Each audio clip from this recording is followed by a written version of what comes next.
tariki 11 Kamena perezida w'umutwe w'abadepite yakiriye inyandiko y'ubwegure ku mwanya w'ubudepite ya Bwana Ikitegetse Venuste ku mpamvu ze bwite.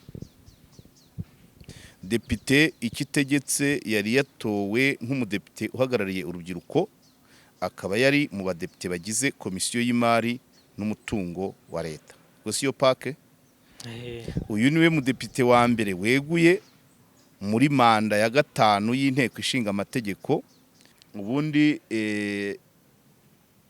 impamvu zabe ebyiri cyangwa eshatu, ya gatatu wenda ariyo mperaho wenda uburwayi birashoboka, kandi yari umujene yahatwicaye hari nko mu bwatsi bwe, kuko yari sedo mu kagari kamwe muri uno murenge twicayemo wa Muhima. Muri banki ubwo na Muhima irakubiswe nyine, yari ifite umudepite wayizamukiyemo, sibyo? Hari umukozi w'umurenge, yego, none biranze. So rero imbwa yahiye ku murizo iti burakeye bahabone. Ni umugani n'umushuti wanjye Basora yajyaga akunda kuducira, avuga ko nibitaramenyekana nta minsi iraba myinshi ngo bimenyekane. So uwaragiye rero. Muraho, waba uri umunyeshuri cyangwa uri umubyeyi ufite umwana wifuza kwiga kaminuza, ngufitiye amakuru meza. Hanika Anglican Integrated Polytechnic ni kaminuza nziza iherereye mu ntara y'Amajyepfo mu karere ka Nyanza. Tubafitiye amashami atandukanye nka Information Technology, Automobile Technology na Civil Engineering. Ni koko ngimishijwe ikaramu ntiramburura. Marakaza neza muri Hanika Anglican Integrated Polytechnic. Yes, bakunzi bake Petro basuje kandi tubaha ikaze mu kiganiro cyacu cy'uyu munsi. Tugarutse mu na mwarimu wacu. Mwari wiriwe neza nanone? Wiriwe neza. Umeze utese? Turaho. Asa neza cyane. Asante. Yego. Tugarukanye iki hano? Hari ibintu byinshi abantu bategereje ko tuzavugaho bitureba cyane bijyanye n'imikorere y'itangazamakuru n'inkiko. Hari itangazo ryasohowe na Madame Presidente w'urukiko rw'ikirenga. Ibyo ntituragera kubivugaho neza, katurebe byihuta cyane. Kanya twabanje impinduka muri guverinoma twabivuzeho. Yego. Ubu ngubu igishya cyane ni umudepite weguye, umudepite wari uhagarariye urubyiruko mu nteko, kandi ubwo ni uwa kabiri. Yego. Turaza kubireba, hanyuma dutumikire na RSSB tuyishimira ko yatwaye igikombe cya bar. Hanyuma bakaba bagiye kuzakereka abanyakigali, bakabataramira bakabatamiza. Yego. Urumva rero nk'iyo ngiye rwose ntago Sebirade yafata umwanya nabwiye abantu ko RSSB yabatumiye. Wenda mbere ku mudepite weguye, umudepite weguye witwa Inkuru ya Kigali Today yo mu kanya mu masaha 9 iragira iti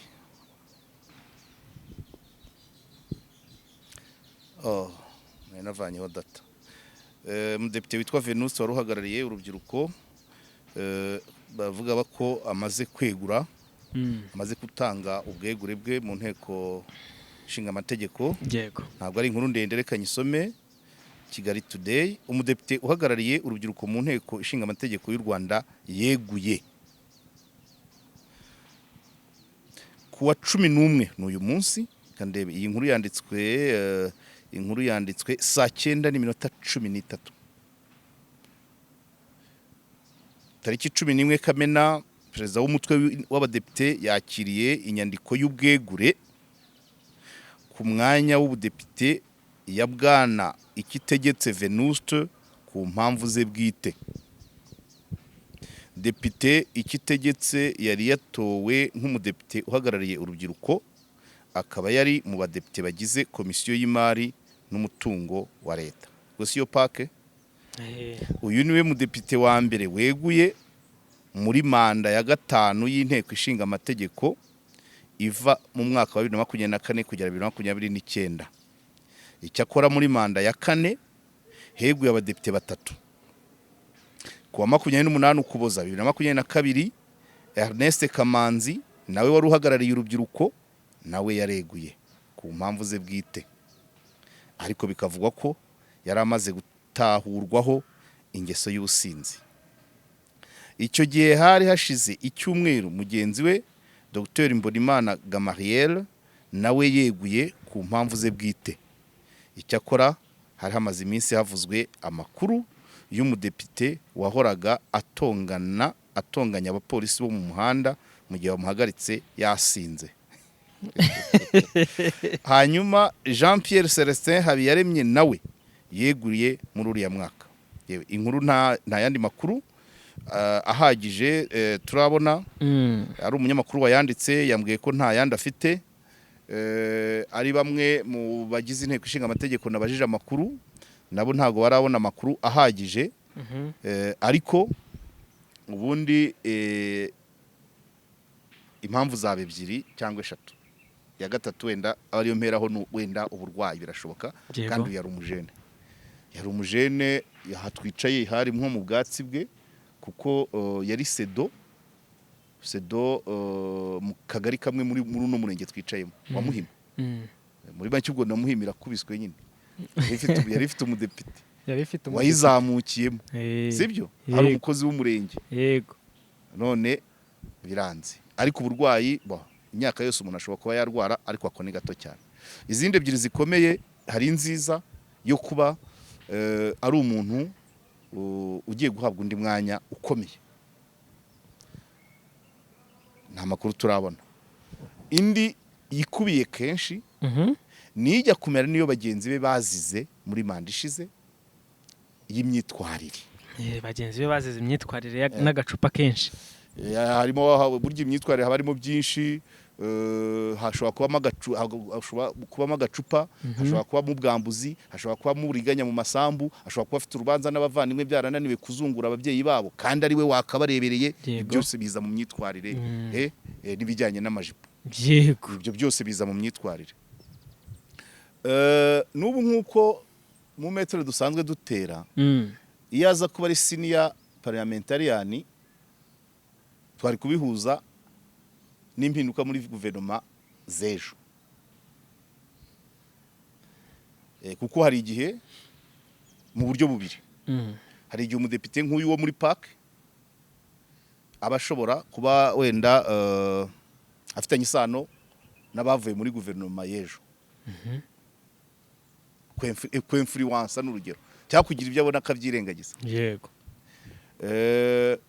Cyangwa se nanone iyo romanima ministeriyeri yiza kuba nyuma y'iyegura rye, hagatekerezwa ko wenda ko agiye gusimbura bamwe mu bagiye. So ibyo nabyo bikubiye gakeya, kuko romanima yabaye ejo, we yegura ibaruwa ye yakiriwe uno munsi. Ariko igishoboka kuba ari we wa mbere muri no manda ni byiza cyane kuva 2024. Ubwo urumva yari amaze ibiri irenga cyangwa itaragera neza. Twatoye nko mu kwa munani hari ibiri yari itaruzura, ariko kuba ari we weguye ni byiza. Kuba iyi myaka ibiri ishize nta uregura, ariko birababaje kuba hegura abajene.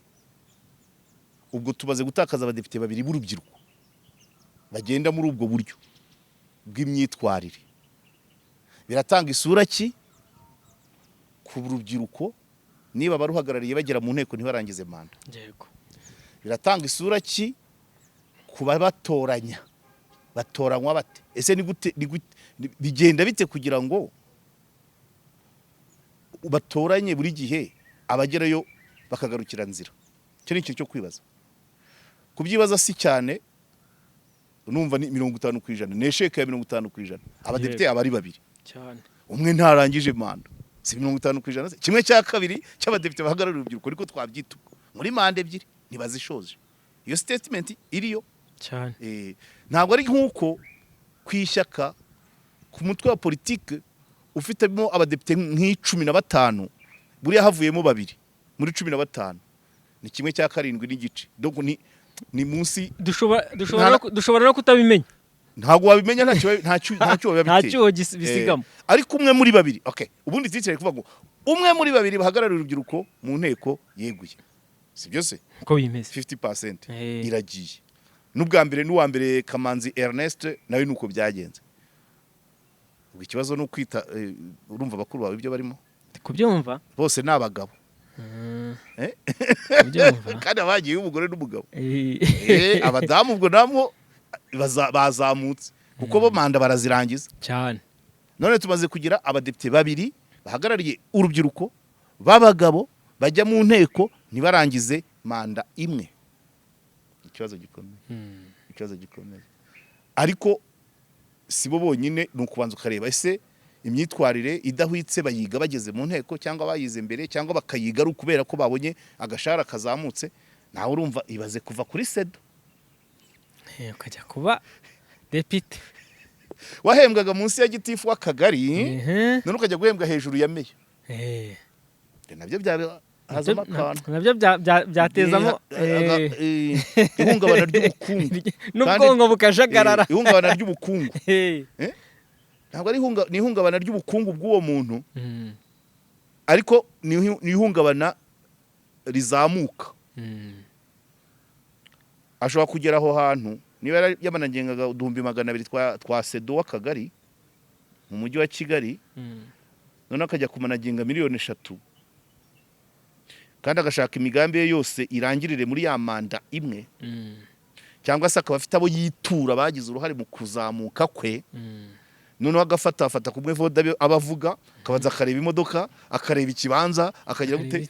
Noneho mu nteko wenda yahembwaga nka 4,000,000 ku izina ry'Imana ugasanga yiroturuvye mu kwezi akoresha 5 yimuye abana aho bigaga niba yari afite urugo.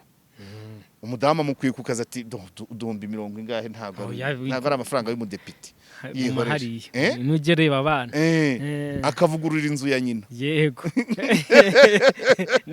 niba yakodeshaga akimuka akagura ikibanza muri VIP cya miliyoni wenda 50 agashaka kubakamo inzu ihagaze miliyoni 300. Urabyumva kandi ubwo mu bukwe ntazongera gutwerera 100 nkanjye azatwerera nibura 500. kandi ubwo birumvikana ntabwo azagaruka muri twa tubari yirwa gafungisha. Kirazira arajya mu kahenesi muri hoteli nk'ababandi. Ibyo bya affecta discipline tujye tumenya. Narababaye cyane dukunda kubivuga ko hari imyanya iza iryo hungabana. Ese uwo muntu yateguye ko avuye kuri gitifu w'akagari ko avuye ku busedo abaye umudepite yateguye. Kera hari umwami bavuze ngo yimye ingoma itariye iramura babyita sinzi ukuntu babyise arahumakwa manza ngo yaramurashe. Hari igihe rero ushobora kuzamuka uvuye muri cave ya 5 ukajya muri nivo ya 20. Ubwo si nivo 25 usimbutse. Yego urumva biba byoroshye. Ibyo byose nabyo uwo mujyi abantu baba bagomba kuba hari abantu babari hafi. Marerezoma ntaba hari. Iyo approche ntayihari yo gutegura umuntu ngo uvuye muri ibi ugiye muri ibi. Usibye kuvuga ngo uzajye ukorwa gutya ugendane nabakanaka nta bindi. Hari umugabo yari inshuti yanjye mu buryo bumwe cyangwa ubundi ko twabanye muri kaminuza. Yakoze manda imwe mu nteko indi manda bamugira uwa nyuma aza mu binyuma ntibyamugeraho. Kandi ubwo manda ya mbere yayikoze wa muntu ukirutse indwara bavuga ngo iki umuntu yakirutse bakamugaburira kugira ngo amere neza kumwondora. Manda ya mbere nk'imyaka 2 ya mbere ibanza aba nk'uwiyondora. Sibyo ageze mu mwaka wa 3 w'iyo manda atangira ku imodoka afata ikibanza cyiza yubaka inzu ya nivo. Yego imyaka 5 imushiriyeho ati egekaho inzu yari itaruzura ideni ry'imodoka atararivamo. Ari nabwo yatangiye kwegereza abaturage yaganira mu muganda kubera manda iri kurangira bamushyira noneho hahandi hasi muri 5 banyuma. Mugabo yarakubititse nkunda kumuvuga ariko ntabwo birakareramo iyo duhuriye mu nzira turaramukanya arampepera no kwaba ari ukuri se. Inzu yari itaruzura yari ya nivo. Umugore baragiye ajyanye abana kwiga aho bazashobora kwishyura inzira umugabo asigarana mu rugo wenyine n'umuzamu w'iyo nzu amuhindukira umukozi, bikavugwa ko n'udukoresho rimwe na rimwe yajyana nk'agakoresho muri butike kugira ngo abashe kuzabona uko ahaha. Ngewe personnellement naramwiboneye, buriya hari ihungabana rikomeye. Uzi ko umuntu iyo avuye mu rwego runaka atakibona amafaranga, ntubona nk'ubu nkanjye tuvuge, sibyo? Ntubona ko navuga ngo nambaye amashati meza kuko ndi kuri kamera. Ushobora gusanga hari poste yindi najyaho nkibagirwa ko iyi shati nyifite, nkajya mera kuri za zindi zacitse, kuko ntabwo no kudu t-shirt yego imyenda yuzuye akabati ariko kumva nta mpamvu yo kuyambara. Agafata kamverope akigira kuri butike, kuko nawa muzamu yageze baragenda, akigira kuri butike na kamverope n'ishati icuye icitse ku ikora. Nkibaza aho yayikuye, kandi umwaka ubanza yari afite amashati mazima n'amakote. Numva nabyo ni irindi hungabana. Agahita umwenda mubi aho yari rimwe na rimwe arimo kugira ngo yiyoberanye, abantu bakomeze kubona muri rwa rwego kandi yaramaze kumanuka. Tugahura icyo gihe bwo akubika umutwe, iyo duha kansekera akampepera seka, itambibona ko aba yibuka iyo scenario. Ariko ntago naciriye aho ngaho ngewe, maze kumubona kabiri mbonye abungana kamverope muri butike, nkurikiranye amakuru bakambwira ko umugore yagiye, nkurikiranye amakuru bakambwira ko hari igikoresho yigeze gutanga muri butike ngo ajye afatayo de vivre, ibyo kurya, nyuma yanzu akayigurisha bakamuhenda kugira ngo yishyure amadeni yari amaze kuba menshi. Yego.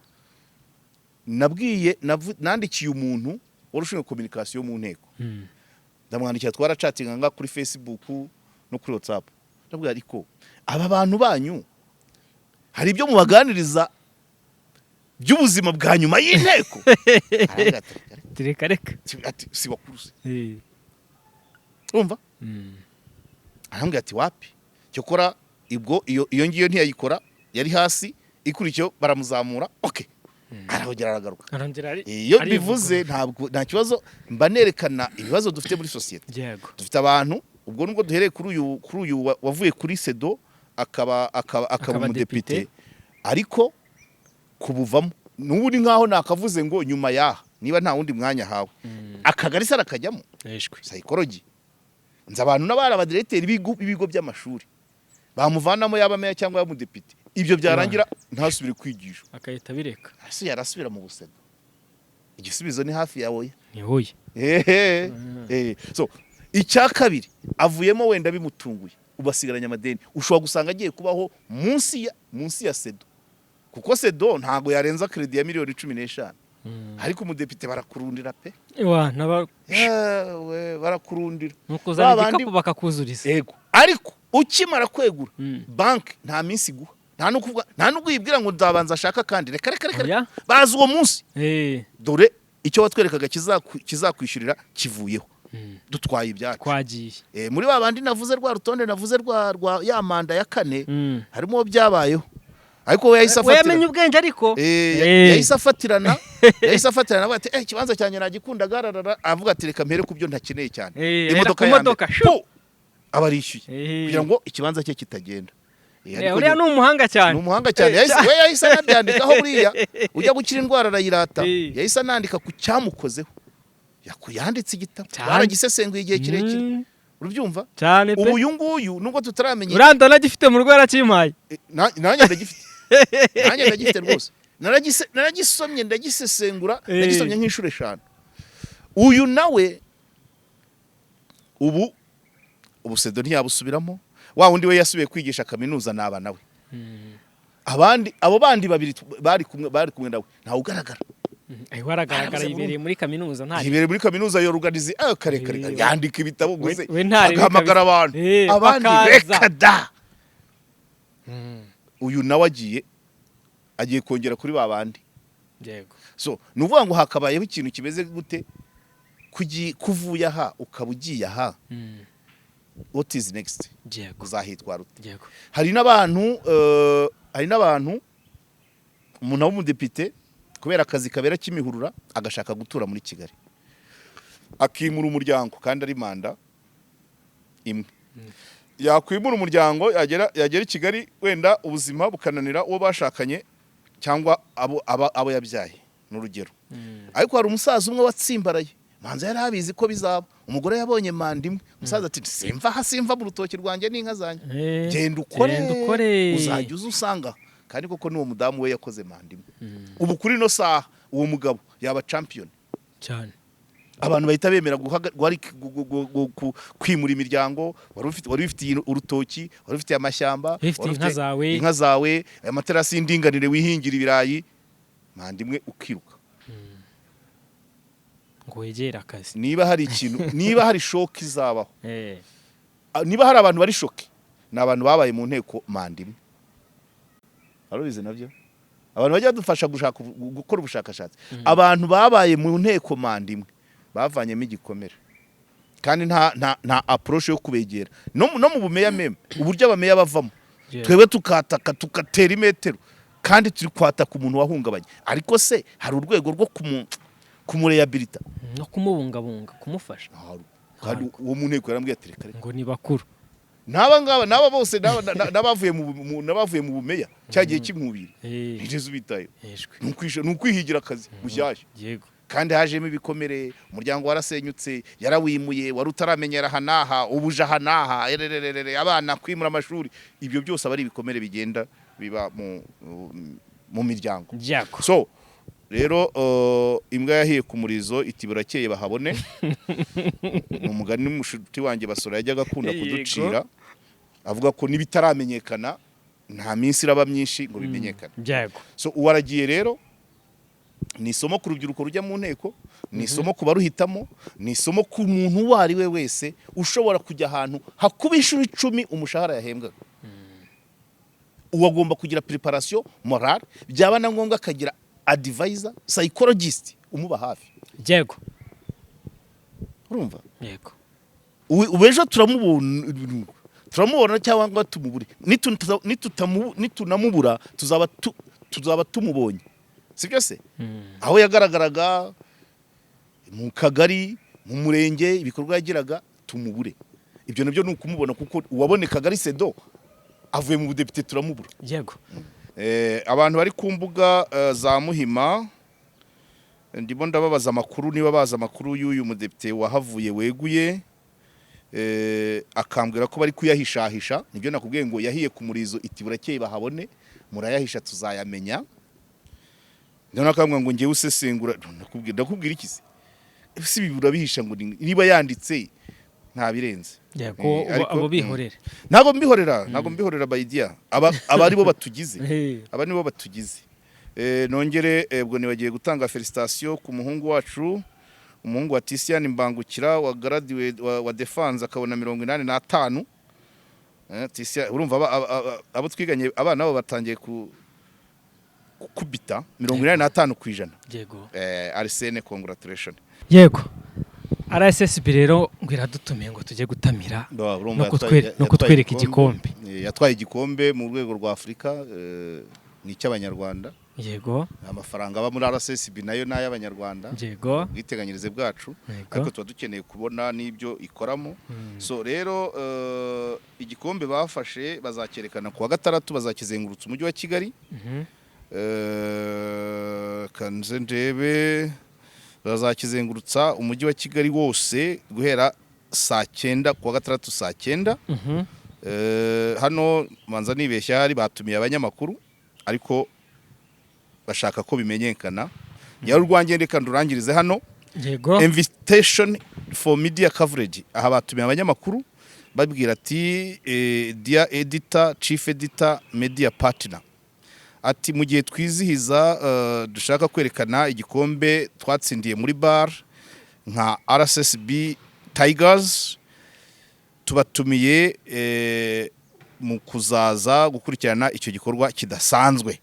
Ati icyo gikorwa, icyo kirori kizatangirira mu mujyi wa Kigali ku wa gatandatu itariki 13 z'ukwa gatandatu 2026 guhera saa 9 z'amanywa.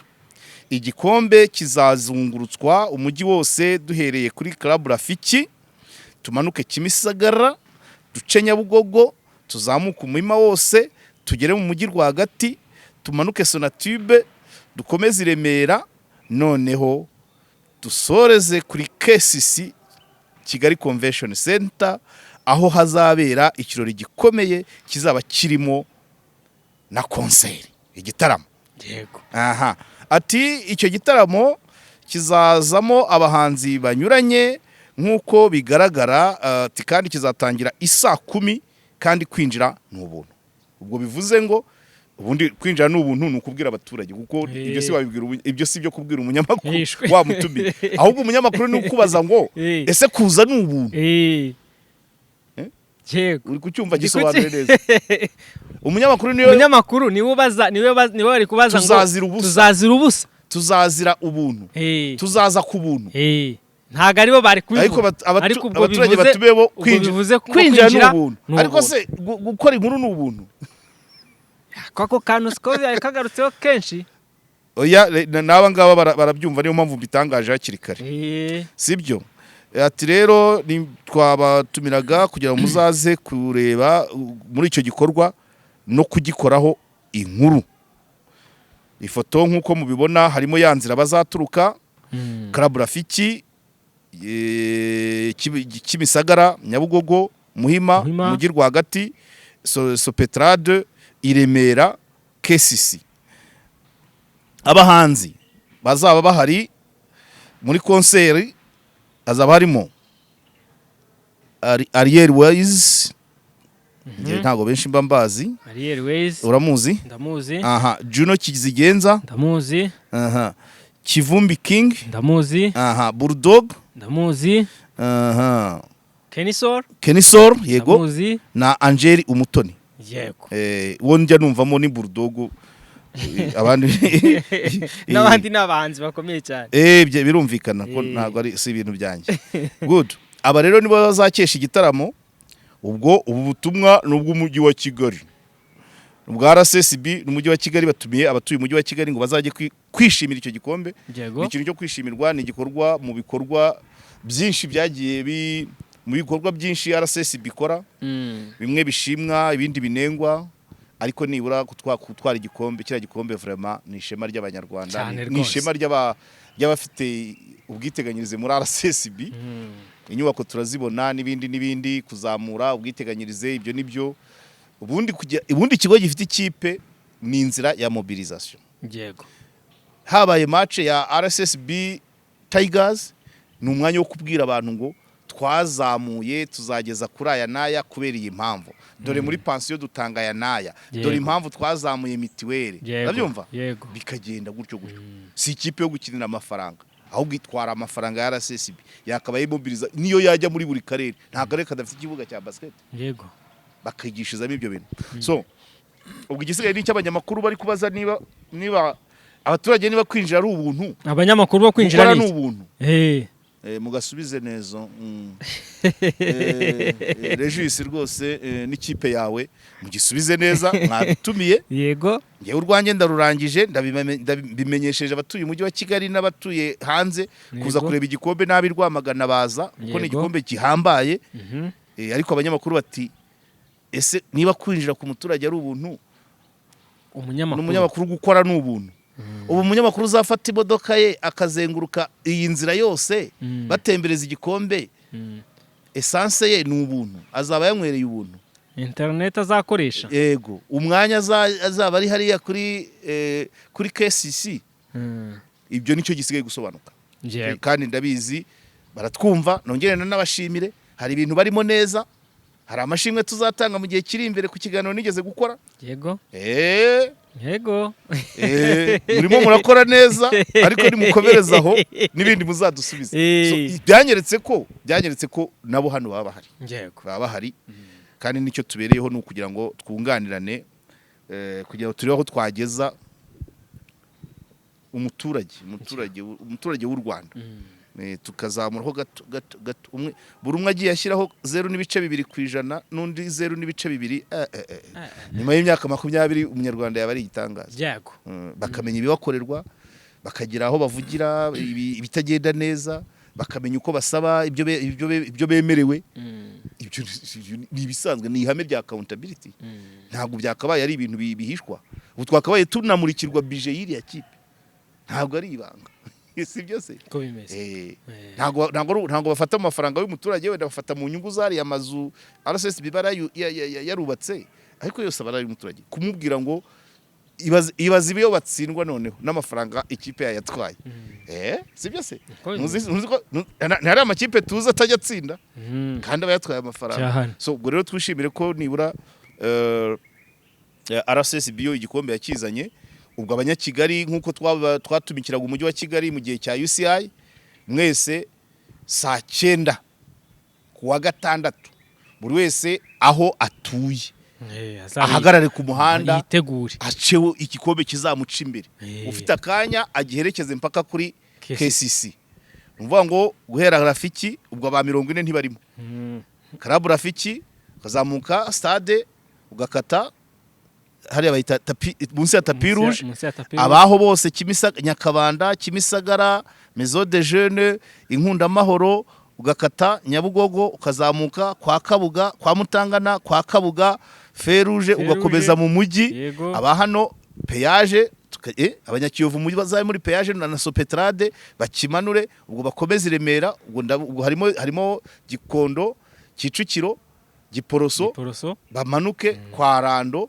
baze KCC umuntu rero uzavuga ko keretse niba ataba kuri KOP umuntu uzavuga ko kiriya gikombe atakibonye muzagende murebe uko gishashagirana murebe ukuntu giprotokowe yasaba ari ibintu byiza cyane ariko umunyamakuru uzaba ugenda na kamera essence igeze RSS mutubwire kwinjira n'ubuntu ariko se gukora n'ubuntu ako nako bakatubwire amamaza dutahe Premium Construction Group ni abanjeneri beza cyane b'abahanga ifite amafaranga yawe ufite ikibanza cyawe urabegera bakagukorera ibintu byiza tugeze mu gihe cy'impeshyi kandi mu mpeshyi abantu benshi baba bakunze kuba bari kubaka niba ntibeshye rero ntago yabivuge neza ntago uba wibeshye ku mpeshyi barubaka ku mpeshyi niho abantu benshi bubaka cyane kuko nibwo amatafari nubwo amazi ashobora guhenda amatafari nibwo yabumba ku mavuba ni nabwo nta riske z'uko ibintu bitenguka ubutaka bwumutse nibyo rwose ntago wibeshye rero mugane Premium Construction Group ni abanjeneri beza cyane bakora ibintu byiza cyane baravanze abanyarwanda ndetse n'abanyamahanga baracyari abajene bubaka inzu zikomeye kandi nziza zifite design nziza pe bize mu Rwanda no mu mahanga njewe narabikunze design zabo zibari ziteye ubwoba cyane n'ibikoresho barabyikorera ni mu bagane bakorera hano i Remera mu marembo ya REB ndetse bafite n'ishami i Rusizi mu bahamagare kuri nimero 0784 42 cyangwa 0785 55 yego kwa Musonera naho weekend yageze rwose no gutangira kujya mu gisope ndetse n'igikombe cy'isi nacyo cyageze cyo mu gicuku rwose nimuze tujye kureba match tuyirebera ahantu heza cyane ni kwa Musonera Sostene hano mu kizunguruko cyo kwa Nanzira muri Vista Kigali bafite ibyumba byiza byo kuryamamo bakagira sale nziza zo kwerekaniramo izo match zizaba ziri kuba bafite sale nziza zo gukoreramo inama bafite sale nziza zo guteguriramo ubukwe mbese kwa muri bafite salon n'ibaraza yego igikoni cyiza biyari n'ahantu heza cyane rero ni muri Vista Kigali na parking yari ifite kandi yagutse ifite n'umutekano n'akajaride ko kubure uri gufatiramo akayaga yego ni mugane muri Vista Kigali rero babafashe kandi muzahagirira ibihe byiza cyane njewe ndabyizeye nubwo mwarimu arambwira ngo tuzatemberera ari ku mugoroba ariko amaso yaheze ahantu hitwa mu kirere nagushimiye cyane ndaguha nimero uzagende nzakuvunyishiriza uzavunyishirize ngende rwose bambagire kari agakoko gapfuriweho cyane rwose nibyo ngibyo reka ngushimire cyane mwari baba bashaka kujyayo bahamagara kwa Musonera Sostene ku nimero ye bwite ntabwo ari ampiya manager 0785 40 icyo ni igihe ushaka kubaza niba ibyumba bihari ushaka gukora inama ukamenya niba masara hari cyangwa ushaka gukora agakomande ngo uhagere n'igisope baratangira uyu munsi ku wa kane yego ni mujyeyo rero Yego. mwagirire ibihe inzu byiza za cyane. Maranyundo nazo ziracyahari kuri Ziracyahari. miliyoni 65. hanyuma Hanika nk'uko bari abana b'abakobwa babivuga ni ishuri ryiza cyane ritanga rifite bachelor's degree muri IT niyo muri mekanike iri hafi kuza Yeah. ariko agashya ka Hanika nuko uhize atahana permis definitif icya kabiri uhize secondaire akahiga kaminuza umubyeyi bamukuriraho 50%. yego Très important. Très important. ibyo bintu ni byiza cyane 50%. 50 ni byinshi cyane Ayo wari kwishyura mu bihembwe bibiri Eh. wishyura ni ukuvuga ngo ayo wari kwishyura igihembwe kimwe uyishyiramo ibihembwe bibiri. bibiri. Si ubyo se. Uko Naho bimeze mureke dutahe. n'uruca abana Asante sana ya. yego ndagushimiye cyane mwari Asante.